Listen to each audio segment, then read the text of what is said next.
민수기 초반부부터 9장까지 사실 민수기 내용이 방황, 죄 이런 내용이잖아요. 그런데 민수기 초반부부터 9장까지의 말씀은 제사장 나라인 이스라엘이 이 땅에서 하나님 앞에서 해야 할 역할과 사명에 대해서 말씀하시고 계세요. 그렇다면 사실상 민수기 1장부터 9장까지는 레위기 뒷부분에 붙어야 마땅하다 하는, 그리고 민수기 10장부터 마지막까지는 여러분들이 잘 아시는 대로 이스라엘 백성들이 이런 직무를 받았지만, 하나님의 이런 거룩한 말씀을 받았지만, 거룩한 직무를 부여받았지만 이 직무를 망각하고 불평하고 원망하며 광야에서 모두 죽어간 내용이 소개되고 있습니다. 자, 오늘도 레위인에 대해서 말씀하시고 계신데, 이미 민수기 초반부터 민수기 3장에 이스라엘의 장자를 대신하여 레위인을 구별하라 이렇게 말씀하시잖아요. 그리고 민수기 4장에도 레위인에 대해서 말씀하세요. 레위의 세 아들을 세 족속으로 나누어서 그 세 족속에게 딱 맞는 직임을 하나님께서 분담해 주십니다. 7장 말씀에 그 직임을 감당할 수 있도록 이스라엘 백성들의 하나님 앞에 바친 소와 여러 가지 금부치들을 가지고 소와 수레들을 레위인들에게 선물로 주십니다. 받았으면 이거 가지고 사역하면 되잖아요. 아닙니다. 오늘 말씀에 8장 말씀에 이들을 정결케 하는 제사를 드린 다음에야 회막에 들어가서 봉사하라 이런 명령이 떨어집니다. 이런 순서들을 잘 유념하셔야 돼요. 이것이 과거에 그냥 이스라엘 민족들의 국한된 말씀이 아니라 오늘날 우리에게 주시는 아주 명료한 말씀이라 하는 것입니다. 그 명료한 말씀이 그냥 단순한 레위인에 관한 말씀이 아니란 얘기예요. 이 세상에 대해서 마치 레위인과 같은 심정으로 살아가야 돼요. 너희 몸을 하나님이 기뻐하시는 산 제사로 드리라. 우리가 성도로 부름받고 정결하게 한 다음에 뜻에 맞게 쓰임받게 되는 것입니다. 오늘날 이 시대에 먼저 믿는 우리들이 어떤 사람이냐면 마치 이 세상에 대해서 레위인과 같은 사역자로 하나님이 부르셨다 하는 것을 여러분 잊지 마시기 바랍니다. 그런 차원에서 오늘 말씀이 우리들에게 주시는 아주 시적절한 말씀인데 5절 6절 보겠습니다. 여호와께서 모세에게 말씀하여 이르시되 이스라엘 자손 중에서 레위인을 데려다가 정결하게 하라. 레위인을 하나님 앞에 데려가서 정결하게 하라. 정결하게 하라. 이 말씀이 민수기 8장 말씀에 무려 5번이나 나옵니다. 왜 정결하게 할까요? 이유는 딱 하나예요. 여호와께 봉사하게 하려고. 여호와께 봉사하려면 반드시 정결한 과정을 거쳐야 된다는 것입니다. 어떻게 정결하게 해요? 10절 말씀에 보니까 레위인이 여호와 앞에서 나오고 이스라엘 자손들이 레위인에게 안수합니다. 여러분 좀 이상하죠? 뭐 제사장이 안수하거나 대제사장이 안수하거나 아니면 모세가 안수한 것이 아니라 이스라엘 자손들이 레위인에게 안수해요. 이스라엘 자손 누굴까요? 장자들이 나와서 레위인들에게 안수합니다. 여러분 안수가 어떤 뜻이냐면 뭐 축복을 빈다. 오늘날 그렇게 그냥 통칭해서 이해를 합니다만 안수란 뭐냐면 안수하는 자와 안수받는 자가 하나가 되는 거예요. 또 하나의 의미는 안수하는 자의 죄가 안수받는 제물에게 죄가 전가될 때 안수합니다. 너는 나를 대신해서 하나님께 바쳐지고 있다. 뭐 이런 뜻이죠. 자, 여러분 왜 이스라엘의 장자들이 레위인들에게 안수합니까? 하나님께서 이스라엘의 장자를 대신하여 레위인들을 받으셨다. 그래서 당신은 나를 대신하여 하나님께 봉사하는 사람입니다. 당신이 봉사하는 것은 곧 내가 봉사하는 것과 마찬가지입니다. 이런 의미로 안수하고 있는 겁니다. 자, 안수한 다음에 어떻게 해요? 그 다음에 번제물 레위인의 속죄를 합니다. 속죄한 다음에 어떻게 합니까? 13절 말씀에 보니까 요제를 드리더라. 요제를 드린다는 말씀이 11절에도 13절에도 15절에도 21절 말씀에도 계속 나오는데 요제는 뭡니까? 흔들어 드리는 제사예요. 이 흔든다는 건 뭐냐면 기쁨, 감사, 감격 이런 의미가 있는 거예요. 여러분 초실절에 제물을 바치고 흔들잖아요. 그죠? 이 초실절의 의미가 뭐라고요? 부활의 첫 열매 대신 예수님을 상징한다고요. 그래서 이 요제로 드리는 제사라. 이것은 모든 사망으로부터 해방함을 받은 모든 사람들이 하나님 앞에 드릴 축제요, 감사요, 기쁨이요, 감격의 날이라는 그런 상징적인 메시지가 들어있는 것입니다. 우리가 교회에서 예수님의 이름으로 인하여 비록 작은 봉사일지라도 비록 미미한 섬김일지라도 부활하신 예수님을 기념하는 것이에요. 그것이. 그래서 아무리 작은 봉사하고 아무리 작은 섬김일지라도 감사하면서 하고 기뻐하면서 하며 또 감격하면서 하나님 앞에 봉사와 섬김으로 나아가야 되는 겁니다. 그래야 하나님께서 이것을 기쁘시게 받으신다는 얘기예요. 우리의 섬김과 봉사를 기뻐하며 감사하며 감격하며 참여해야 된다 하는 것을 오늘 말씀을 통해서 요제로 드리는 것이다 라고 말씀하시면서 우리에게 알려주시는 겁니다. 자, 이 모든 명령에 대해서 이스라엘 백성들과 레위인들이 어떻게 받았는지 20절 말씀에 이렇게 나와요. 모세와 아론과 이스라엘 자손의 온 회중이 여호와께서 레위인에 대하여 모세에게 명령하신 것을 다 따라 레위인에게 행하였으되 곧 이스라엘 자손이 그와 같이 그들에게 행하였더라. 어떻게 했다고요? 다 따라서 행하였더라. 여러분 단지 입으로만 아멘한 것이 아닙니다. 하나님께서 명령하신 것을 그대로 따라서 말씀하신 그대로 다 따라 준행했다라는 것입니다. 한 귀로 듣고 한 귀로 흘려보내는 타성에 젖은 그런 사람들과 달랐던 거죠. 레위기 말씀을 연구하고 레위기 말씀을 준비하면요 정말 놀랍습니다. 로마서가 신구약 전체의 보석과 같은 진주와 같은 그런 말씀이라고 많은 학자들이 이야기를 했는데 레위기 말씀이 그래요. 구약 전체의 보배와 같은 말씀을 우리에게 쏟아 부어주는 것이 바로 레위기입니다. 그래서 레위기 말씀을 연구하면서 정말 주의 말씀 앞에 두렵고 떨림으로 받을 수밖에 없음을 매 시간 느끼게 됩니다. 아마 레위인들이 하나님의 음성을 들을 때마다 그러한 감격과 자세가 아니었을까 이런 생각을 하게 됩니다. 이 거룩하신 하나님의 말씀을 받은 레위인들이 어떻게 했나 보세요. 21절 말씀에 레위인이 이에 죄에서 스스로 깨끗하게 하고 그들의 옷을 빨았다 이렇게 나옵니다. 여러분 스스로라는 이 단어를 주목하셔야 됩니다. 레위인을 정결하게 하기 위해서 속죄 제물을 드리잖아요. 그러면 끝나는 거 아닙니까? 죄에서 스스로 깨끗하게 하고 그들의 옷을 빨았다 라고 여기까지 나왔어요. 우리의 죄에 대해서 속죄는요 예수님이 대신해 주셨어요. 최석찬의 죄 면죄, 죄 없음 해주셨단 말이에요. 그 다음부터 우리가 스스로 깨끗하게 하고 스스로 옷을 빠는 이것은 철저하게 우리의 책임으로 하나님께서 주셨다는 것입니다. 바로 이럴 때 우리가 하나님께 영광의 보좌 앞에 우리가 담대히 나아가서 하나님이 우리에게 주신 직무들을 거룩하게 감당할 수 있는 것입니다. 하나님의 영광스러운 일에 우리를 부르셨는데 우리가 어찌 죄에서 떠나지 않을 수 있겠습니까?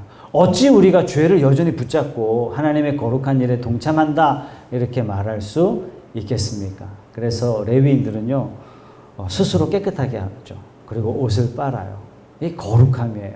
이게 경건함입니다. 그리고 나서 드디어 비로소 하나님의 직무에 봉사하게 되죠. 자, 그러면 우리가 이런 질문을 한번 해볼 수가 있어요. 왜 이토록 성별됨을 하나님께서는 요구하실까요? 왜 이렇게 하나님께서는 하나님의 일에 직무를 봉사하는 자들에게 성별됨을 요구하실까요? 거기에는요 오늘 8장 말씀 맨 앞부분에 그 내용이 나옵니다. 2절 말씀 보겠습니다. 8장 2절 말씀에 아론에게 말하여 이르라 등불을 켤 때에는 7 등잔을 등잔대 앞으로 비추게 할지니라 하시매. 지금 성막 안에서 회막 봉사하는 거죠. 3절 아론이 그리하여 등불을 등잔대 앞으로 비추도록 켰으니 불은 누가 켜요? 하나님께서 불똥을 보내주세요. 보내주신 하나님의 불로 등잔을 누가 켜냐면 대제사장이 등불을 밝힙니다. 그리고 여호와께서 모세에게 명령하심과 같았더라. 이 등잔은 이러하니 곧 금을 쳐서 만든 것인데 밑판에서 그 꽃까지 쳐서 만든 것이라 모세가 여호와께서 자기에게 보이신 양식을 따라 이 등잔대를 만들었더라. 성막 안에는 진설병을 놓는 곳이 있고 그 맞은편에 7 등잔대가 있죠. 처음에 아론이 이 불을 켭니다. 이 등불이 꺼지지 않도록 지키는 일을 누가 하냐면 레위인들이 이 직무를 감당해요. 불이 꺼지지 않도록 지키는 일, 너무 단순하고 심플한 일 아닌가? 우리가 그렇게 생각할 수 있잖아요. 여러분, 이 상황이 성막 아닙니다. 성막은 창문이 없잖아요. 그죠? 그러니까 등잔대에 등불이 꺼지면 그냥 암흑이에요. 자, 레위인이 이 등잔대에 등불이 꺼지지 않도록 지키는 일을 하는데 언제까지 이 일을 해야 돼요? 요한복음 1장 9절의 말씀, 참빛 곧 세상에 와서 각 사람에게 비치는 빛이 있었나니 그 빛이 되신 예수 그리스도가 오실 때까지 등잔대 등불을 밝히고 있는 겁니다. 사랑하는 여러분, 우리가 이 세상의 빛은 아닙니다. 물론 하나님께서 빛과 소금이 되라 이렇게 말씀을 하셨지만 이 세상에 대하여 참빛 되신 예수 그리스도께서 우리에게 빛을 주셨어요. 그 빛 되신 예수님이 다시 오실 때까지 그 빛을 이 세상에 드러내는 자가 저와 여러분인 줄 믿습니다. 그러니까 하나님께서 우리를 어떻게 부르셨냐면 이 어두운 세상에 대하여 빛으로 우리를 사용하시는 거예요. 그렇기 때문에 하나님께서 우리에게 성별한 삶을 계속 요구하시는 것입니다. 그렇기 때문에 스스로 깨끗하게 하고 스스로 옷을 빨아 하나님의 사역에 동참하는 것을 하나님께서는 요구하시는 것입니다. 하나님께서 저와 여러분들에게 예수님 말씀하셨잖아요. 내가 다시 오마. 즉 재림하실 때까지 우리 자신을 스스로 정결하게 해서 사실상 복음의 장자된 하나님 앞에 믿음의 장자된 이스라엘을 대신하여 저와 여러분들이 먼저 믿은 자가 되었어요. 그죠? 복음의 장자가 되었어요. 이스라엘의 모든 장자를 대신하여 레위인이 쓰임받은 것처럼 하나님께서 유대인들을 대신하여 저와 여러분들을 이 땅에 빛으로 부르신 거예요. 빛을 지키는 자로 저와 여러분들을 부르셨다는 사실입니다. 복음의 대리 장자로 저와 여러분들을 부르셨기 때문에 단지 우리는 내 인생을 사는 존재가 아니라 우리의 삶을 통해서 예수 그리스도 복음을 밝히는 자로 저와 여러분들이 부름받았기 때문에 너희는 스스로 정결하게 하고 옷을 빨아 하나님의 사역에 참여하라. 이렇게 말씀하시는 겁니다. 우리가 이제 곧 요한계시록 넘어가겠습니다만 요한계시록에는 굉장히 상징적인 메시지들이 많이 나옵니다. 이 상징적인 메시지들을 우리가 어떻게 해석하느냐? 성경이 성경을 해석하도록 하면 명쾌하게 해석이 되는 것이 또한 요한계시록의 말씀인데 오늘 성막 안에 있는 것이 뭐예요? 7 등잔이잖아요. 그죠? 요한계시록에도 7뿔, 7눈 이것이 나옵니다. 7이라는 이 숫자는 하나님이 완전수를 나타내실 때 주로 사용하셨던 숫자가 7이에요. 뿔이라는 것은 뭐냐면 하나님의 능력을 상징해요. 눈이라는 건 뭐냐면 감찰하시는 하나님, 보시는 하나님, 지켜보시는 하나님을 상징하고 있어요. 자, 그렇다면 레위인의 삶이 어떤 삶이어야 되냐면 어떤 봉사가 되었든 7 등불, 7 뿔, 7 눈 앞에서 행해지는 사역이라는 생각을 가져야 되는 거예요. 하나님 내 눈에 보이지 않지만 나는 늘 하나님이 보시는 그 앞에 나는 사역을 합니다. 신전사상, 라틴어로 코람데오, 하나님 앞에서요. 하나님 앞에서. 아무도 나를 보는 사람 없지만 내가 가정에서나 직장에서나 누구를 만나든지 하나님이 나를 지금 지키시고 하나님이 나를 보시고 하나님이 나를 통하여 하나님 자신을 이 세상에 비추시고 계신다라는 이 신전 사상을 가지고 하나님 앞에 사역을 해야 됩니다. 그렇게 봤을 때 내가 지금 드리는 이 작은 예배, 내가 드리는 봉사, 내가 하나님 앞에 드려지는 기도, 내가 하나님 앞에 드리는 헌금, 7 등불을 비추고 있는, 즉 하나님이 보시는 앞에서 행해지고 있다는 이 한 가지 사실을 절대로 잊어서는 안 되는 것입니다. 여러분, 그렇다면요, 내가 맡은 사역이 큰 사역이냐, 내가 맡은 사역이 교회의 중요한 사역이냐, 그게 중요한 것이 아닙니다. 우리 모두는 하나님 앞에 사역을 하고 있다는 점, 이것 자체가 크고 위대한 사실이 우리들에게 펼쳐지고 있다는 것을 우리가 잊지 말아야 되겠습니다. 하나님께서는 오늘 말씀을 통해서 우리에게 먼저 하나님의 일에 참여하기 전에 정결할 것을 요구하십니다. 하나님 앞에 서는 자는 너나 할 것 없이 정결한 삶을 하나님 앞에 살게 될 때 주님이 기뻐하시는 봉사가 돼요. 주님이 원하시는 참된 섬김이 될 수 있어요. 주님께서 원하시는 봉사에 참여하려면 우리 자신을 먼저 정결하게 해야 된다. 그래서 우리가 주일날 예배에 참여할 때 우리가 토요일을 참 잘 보낼 필요가 있습니다. 히브리 철학은 하루의 시작이 저녁부터 시작되잖아요. 그러니까 그 저녁을 어떻게 보내느냐에 따라서 아침이 완전히 달라지는 것입니다. 그래서 토요일부터 더욱더 일주일 내내 우리가 경건의 삶을 살기로 힘써야 되지만 무엇보다도 우리가 토요일 날부터 더욱 경건에 힘쓰면서 주일을 믿음으로 예비하는 것, 이게 참 좋은 자세가 아닐까. 두 번째는요, 주님을 섬기는 모습이 매우 다양하지만 맡은 사역이 다 달라요. 하는 일이 다 다릅니다. 어떻게 달라요? 하나님께서 각자에게 주신 은사와 달란트를 따라서 우리가 교회에서 감당하는 그 직임 자체가 다 다릅니다. 다 다르지만 우리의 모든 사역이 어디를 향하고 있냐면 부활하신 예수님을 상징한다는 사실이에요. 마치 요제로 드리는 기쁨과 감사와 감격으로 드려져야 할 섬김과 봉사라는 사실, 우리의 섬김과 봉사를 통해서 주님이 재림하실 것을 기대하고 고대한다는 사실을 우리가 기억해야 되는 거예요. 그래서 우리의 모든 사역은 주님의 부활하심을 나타내고 주님의 재림하실 것을 기대하고 사모하는 사역. 내 사역이 이런 사역이다 하는 사실을 여러분들이 꼭 기억하십시오. 자, 민수기 본론에 해당하는 10장부터 말씀을 쭉 살펴보면 하나님께서 이렇게 레위인들에게, 이렇게 이스라엘 사람들에게 영광스러운 위치와 영광스러운 직임을 하나님께서 허락하셨지만 이 영광스러운 직분을 받은 이스라엘 백성들은 놀랍게도 불평하고 놀랍게도 원망하고 결국 실패하고 말았어요. 왜 그렇습니까? 이런 질문을 끊임없이 던지면서 우리는 그와 같은 실패가 없어야 할 줄로 믿습니다. 하나님을 기준 삼지 않았고 그들은 세상을 기준 삼았습니다. 믿음의 눈으로 예수를 바라보지 못하고 손으로 잡히는 세상이 주는 만족에 관심을 갖기 시작했습니다. 여러분, 이 유혹은요, 신약 교회를 살아가고 있는 저와 여러분들에게 그대로 노출되어 있습니다. 여러분, 구약의 성도나 신약의 성도가 결코 다르지 않다는 사실입니다.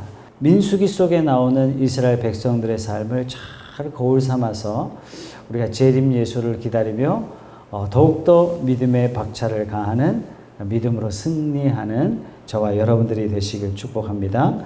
민수기는 그런 의미에서 오늘을 살아가는 우리 모두에게 정말 귀중한 교훈을 주죠. 과거 이스라엘 백성들은 이러고도 실패했는데 주님과 동행하는 너희는 이제 어떻게 살 것이냐 라고 하나님께서 우리에게 질문을 던져주시는 거예요. 빛 대신 예수 그리스도를 따라 살 것인가? 아니면 방황하다 실패하고만 이스라엘 백성들처럼 세상을 바라보다가 그들처럼 이스라엘의 실패의 삶을 너희도 반복할 것이냐 라고 반문하시는 성경의 말씀이 민수기의 말씀입니다. 지금 코로나 때문에 세상이 어렵습니다. 삶이 고단한 것이 사실입니다. 이런 고단한 삶을 살아가고 있는 저와 여러분들에게 민수기 말씀 한 구절 한 구절을 통해서 우리는 한 걸음 나아가서 주님과 믿음으로 승리하는 그런 복된 승리자들이 다 되시길 주님의 이름으로 축복합니다.